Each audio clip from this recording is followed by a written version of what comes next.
Chapter 2. 3 years passed, and then there was a sticker. May saw it on Broadway, in the corner of a shop window that would be demolished within days. The store was already empty, cleaned out and picked bare, with nothing left inside but dust bunnies and spiders. Everything was shuttered because the city was making way for a light rail station on Capitol Hill. Every year when May returned for the summer, things were different like that. Sometimes it was a small boutique or coffee shop different, like when Black Taza had closed during the spring. Sometimes it was a whole neighborhood different, like how these buildings would all be gone in a week. That August, she'd be turning 17, so things were about to get really different. Or so she assumed. That's what everyone else said anyway. But that first day in June, she saw the sticker on the bottom right corner of the soon-to-be torn-down shop window. She was on her way back from the university district, where she'd been camping out in a park, with her notebook, plotting a novel she hadn't told anyone about, and waiting for her dad to know she was gone. Her dad worked a lot, but sometimes he did it from home, not his office downtown. Even when he was home, it usually took him a few hours to look up and see that she wasn't there anymore. They got along all right, but that was mostly because they didn't spend much time together. May thought maybe she reminded him of her mother. She didn't take it too personally. Anyway, she had a key to the apartment, and she came and went as she chose, to and from the thrift stores, bubble tea shops, and coffee houses, where she still got hot chocolates instead of coffee. Her memories of Libby still stung sometimes, but she hung on to them. She might as well. The whole city was haunted by her. So the sticker on the very last building before Olive Street shouldn't have caught her eye at all. It was vinyl and cheap. The edges were starting to peel. The colors were a little faded. It was round with a black border, but within the border was the outline of a girl with shiny blue hair. She wore a pink puff-sleeve dress, a tall gold crown, and red chunks. In her left hand she held a purple sword shaped like a katana. All May could do was stand there staring at the sticker so hard that she couldn't see anything else. Her breath caught in her throat, and she tried to choke it back down, but it stuck there like a big wad of gum. She tried to cough, and that worked a little better, except then she was crying. That dry, heaving cry where nothing comes out. It didn't make any sense. It wasn't possible. She reached out and touched the sticker anyway, barely believing it was real. It couldn't be, could it? She nudged her fingernails under the peeling edge, trying to pry it off in one piece. But it tore instead, and she was left holding the bottom half, the hem of a pink dress, the fire engine red shoes, the hand with the sword. Yes, it was definitely Princess X. The rest of the sticker refused to budge, so she pulled out her phone and took a picture. She kept staring at the stupid vinyl sticker, like maybe it popped to life and tell her that none of it was ever true. Not the bridge, not the car, not the water, not Libby's closed casket in her empty house, with an empty room and an empty closet with a box of Princess X memorabilia used to be. Maybe none of it was true, or at least not the most important thing. Maybe Libby was alive. Her phone started to buzz. It was her dad. She didn't answer his call because she had a feeling that her voice would sound like mud, and he'd want to know why. Instead, she put her phone away and walked slowly towards home, her mind reeling with a mix of confusion and excitement. What did the sticker mean? Did someone find their old notebooks, scavenged from some distant Value Village basement? Had someone from school decided to carry the torch? Was it just some bizarre, unlikely coincidence? No, she didn't believe that last one for a minute. She didn't know what the sticker meant, but it meant something. "There you are," her dad said when she came into the apartment door. "Here I am," she confessed. "I called." "Sorry," she offered, but didn't explain. "You want to get some lunch?" His shoulders lost some of their stiffness, and he relaxed into his usual slouch. "Lunch would be great. What were you thinking?" "Mexican," she said firmly. If she couldn't hold it together over Mexican food, she could always blame the tears on jalapenos. She wandered around the corner to a mom-and-pop joint that knew them on sight, and they slid into their preferred booth. They ordered their usual and played the small-talk game until their food arrived. Once it did, he prodded her. "Nothing's wrong," May assured him around a mouthful of sour cream and beans, but she didn't look at him when she said it. "I didn't ask you what was wrong. I asked what was up. You're spacey. And you've used all the extra napkins to blow your nose." "I didn't—" She thought about lying. She would have liked if she lied, if she could tell him that something minor and dumb that wouldn't inconvenience him. But May was a terrible liar, and she didn't think it mattered if she told him the truth. If it made him uncomfortable, well, fine. It made her uncomfortable, too. All right, if you really want to know, she began. It's about Libby. He got quiet for a second. What about her? May laughed, and she wasn't sure why. It hurt a little. Okay, you remember that thing we used to work on, Princess X? It'd be hard to forget her. You made me and your mother drive all over town trying to find those boxes. Of course I did. They were important. I wanted them back. Things went awkward and silent until he said, Sorry, and looked down at his plate. It wasn't your fault. We didn't find them, May said quickly. It was nobody's fault, I guess, but, for a while after you and your mom left, every now and again I'd walk by a second-hand shop and stick my head inside, just in case they turned up. You did? She was surprised and touched, but she wasn't sure how to tell him that, so she didn't. He grinned. You beat the habit into me. He took another big bite of burrito. But you never found them, or you would have said something. It was more of a statement than a question. So it'd be really weird if Princess X turned up in some place now, right? He stopped chewing, swallowed, took the last napkin off the table and dabbed his mouth without ever taking his eyes off May. Turned up where? On a window, down on Broadway. There was a sticker. I assume you took a picture of this sticker to show me? He gestured with a fork. She dredged her phone up from her bag. Her hands shook while she loaded the image. Here, she said, as she handed it to him.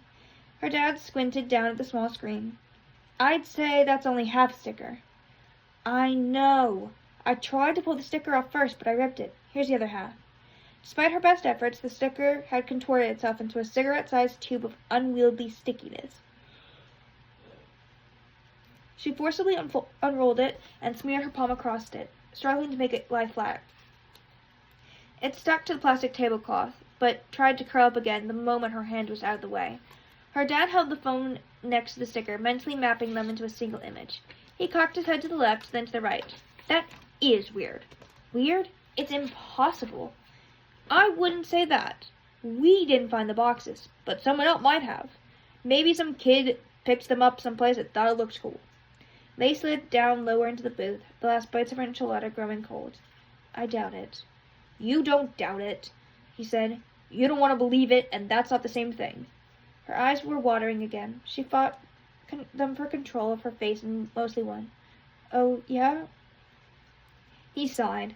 I know you want to believe that Libby's still out there someplace, drawing Princess X. But whatever the sticker means, that's not it. I'm sorry. I really am.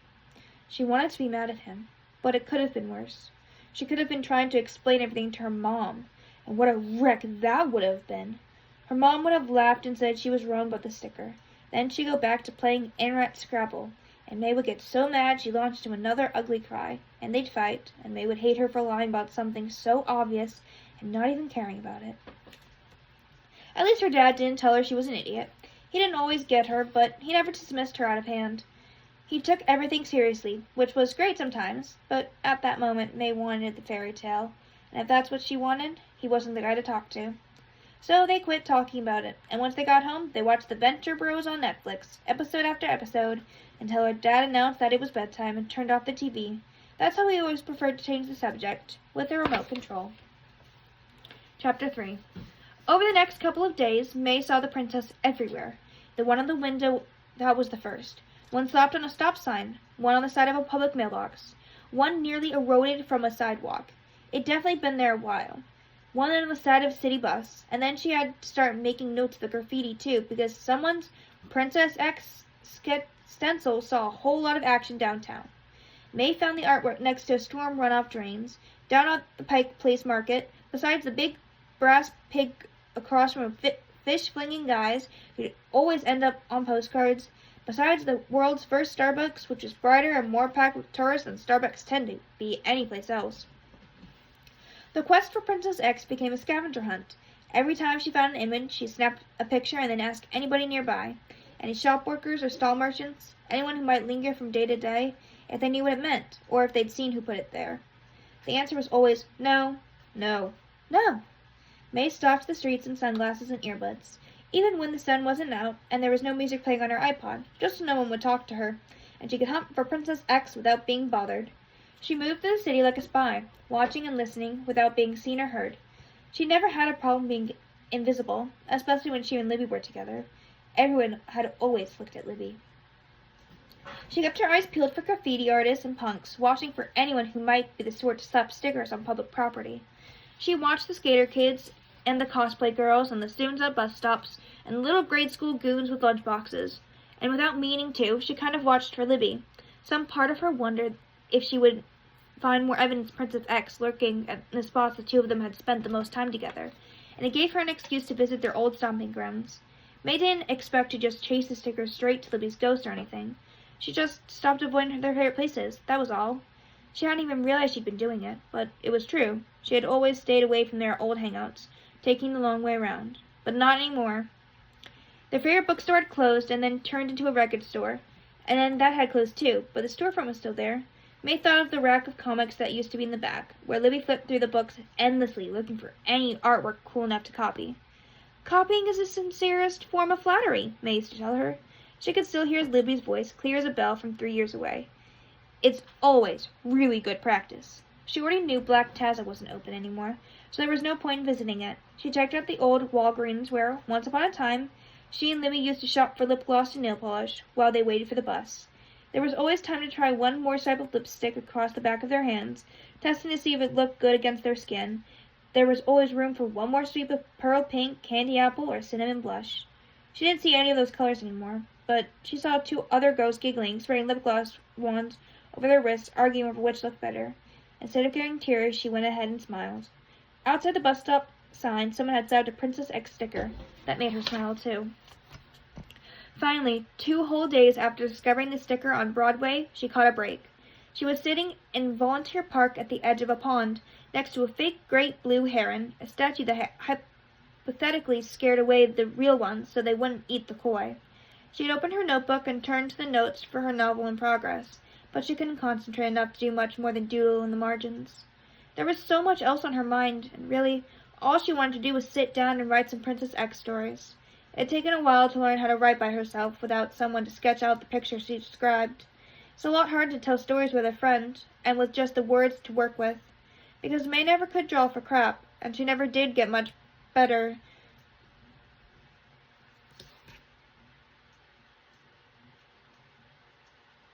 Than crap. But once she figured out a few things, writing came easy. Ideas had always been her strong suit. Now it's just a matter of getting them down on paper. She looked up at the enormous brick water tower behind her and tried to see it as something other than a turret in Princess X's haunted house. It was a part of a castle instead, or prison, where the worst of the worst were locked up for life. Then a guy with a skateboard came shooting toward her so fast that she had to jerk her feet out of the way. With a rattling clatter of asphalt-chewed wheels, he passed her by and continued up to the overlook, where a big round sculpture called the Black Sun framed the Space Needle on a clear day. She scowled after him, but then fading into the distance, on the back of his bag, she saw a familiar logo. It bobbed and bounced as he kicked up the board and vanished as he set the bag aside. He dropped himself onto the edge of a sculpture's platform, pulled out the pack of cigarettes, and sparked one up. Before May even knew what she was doing, she picked up her own bag, a beat-up canvas messenger with an octopus on it, and slung it across her chest. She strolled towards the skater, but she'd gotten so good at being invisible that he didn't see her until she was standing right in front of him, blocking his view of the reservoir. He looked her up and down without menace or even appraisal. She thought maybe he was trying to make her step aside, using the power of his brain. She didn't move. She just said, "Hey." "Hey," he said right back at her without blinking. He was about her own age, give or take a couple years in either direction, with scraped up elbows and holes in the knees of his jeans. "Can I ask you something?" "Go for it." She nudged his bag with her shoe. "That sticker," she said, but when he turned the bag around, she realized she'd been mistaken. "That patch, I mean. Where'd you get it?" He jabbed his finger. "This one? My girlfriend got it for me." "Okay, then where'd she get it?" He shrugged. "The website, I guess. You can get stickers, patches, all that kind of stuff. Why? You a fan?" She swallowed hard. "Of the website?" "Okay, I guess not. You got a pen?" She dug one out of her bag and handed it to him. He grabbed her hand and turned it over so her palm faced up. Across it, he scrawled, www.IamPrincessX.com. She read the URL over and over again, choking on it. "Thanks," she managed to say as she stepped away from him and started back down the hill. It wasn't just her wacky imagination, not somebody's cute cartoon with a coincidental resemblance, not a bad case of nostalgia showing her what she wanted to see. It was Princess X, her Princess X. Libby's Princess X. It was on the internet, and that meant it was real. May shook her phone as though she could intimidate more battery life into it, and of course she couldn't.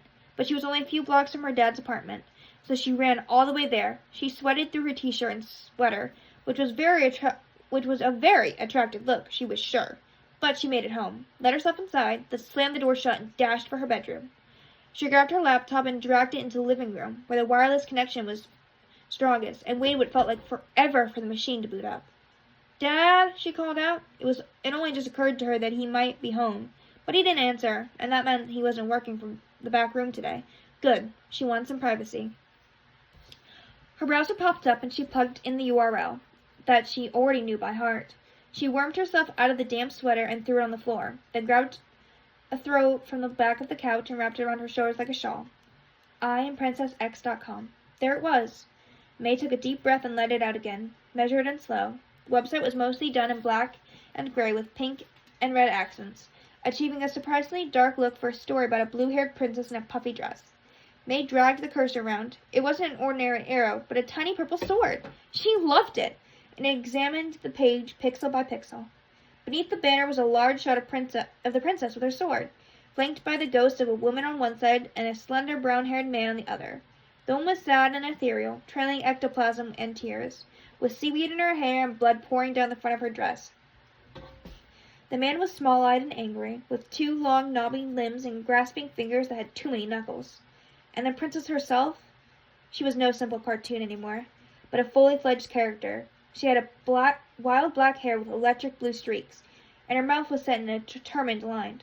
She looked very much like May imagined Libby might, had she lived to see high school. Tough and pretty, slim and tall, ready to kick some butt. At first May thought the page was static, but when she noodled with her cursor, drawing it over here, over there, she discovered Easter eggs hidden in the images. The ghost's bloody chest wound revealed hover text that read, "She drove for her as long as she could." In the same way, the right man's hand declared, "Pins and needles, palms and knives." The princess's katana sword urged May, "Finds the 4 keys." At the bottom of the page, a long thread of water flowed. It must be some kind of animated GIF, she assumed.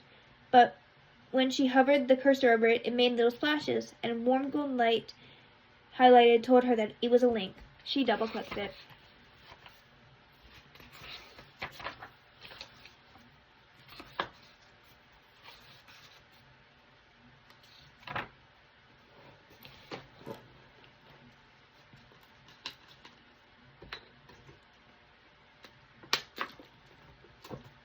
The Ghost Queen. Mother and avenging spirit, the Ghost Queen was flung into the ocean but did not drown. Her life and her child were taken away. She will not fade or forget. Advisor and protector, friend and oracle, her wisdom and magic hide the princess from the Needle Man.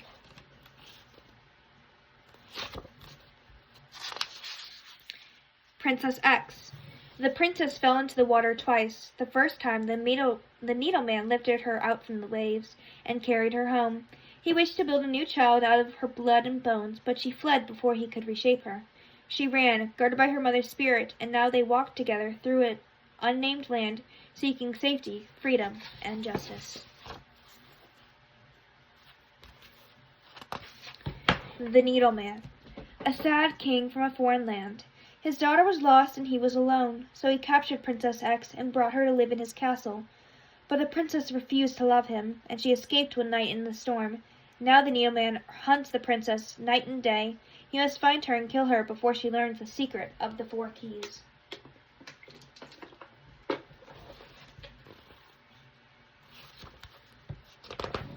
The 4 keys. A series of magical objects shrouded in mystery and hidden by ancient wizards. When combined, these 4 keys form a powerful spell that would vanquish the Needle Man, freeing the princess and her mother forever.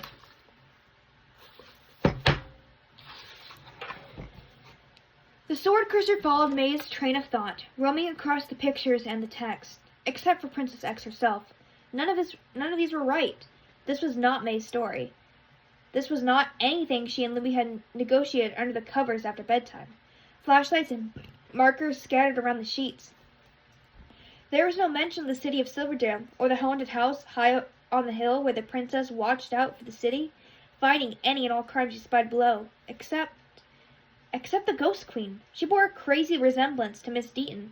Even if Meg could overlook Princess X's similarities to Libby, and she couldn't, the Ghost Queen was no case of coincidence. No way. She was even flung into the ocean just like the real woman, sort of. But who was this Needleman? She pushed the cursor over his profile, hunting a link to tell her more, but nothing highlighted, illuminated, or otherwise suggested there was further content to be found. Then she tried the 4 keys, which were illustrated by 4 long, old-fashioned keys tied together with a red ribbon. She discovered a link buried in the ribbon's bow, so she clicked it to see where it would take her. What did you find in the fire, Princess X? I found a gold mask with secrets in its eyes. What did you find in the sky, Princess X? I found a red box made of lightning and glass. What did you find in the ground, Princess X? I found a black mirror that sang about the sun. What did you find in the water, Princess X? I found a boat full of bones and a dead gray girl. May clapped her hands over her mouth to keep in her scream.